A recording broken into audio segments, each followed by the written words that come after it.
position of authority in any part of the spectrum, you cannot consent. If you're in a religion where you believe your husband is in a position of authority over you, you can't have a healthy relationship dynamic. You can fake it. You can't have it. If you believe your husband is in a position of authority over you, you're not equal. Consent can only happen when you are equal.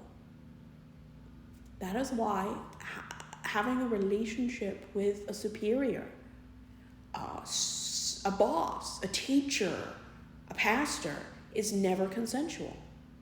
You might say I'm consenting, but you can't legally consent. And you shouldn't, because there is coercion in there. If you say no to your husband enough times, he can take you into the pastor and shame you for saying no. Some people would say he's free to have an affair because you say no. And if he does have an affair, you will be blamed for saying no 4 times before he had an affair. Because it's never about accountability. There's no such thing as male accountability in these religions. Anytime a man confesses, takes what I call corrupt accountability, he never usually faces lifelong consequences. Within 3 months, he's back to preaching. If a man beats a woman in a church setting, that is not biblical grounds for divorce. And if you're in a liberal church that says physical domestic violence is a biblical divorce reason, anything less than physical abuse is not.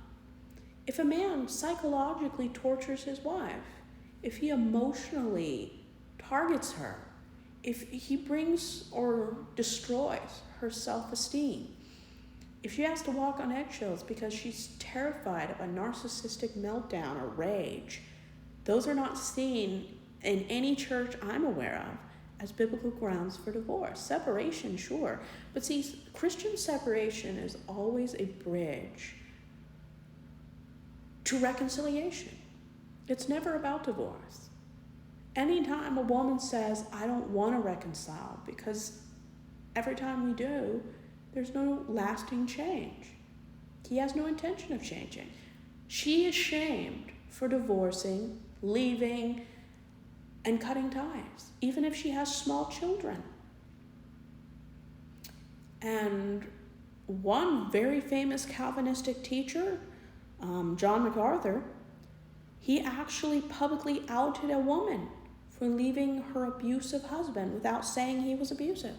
He made it seem like she was a wanton, whorish woman, leaving her husband and getting out of the authority. There was no mention of abuse, whether it was sexual or physical, I don't remember.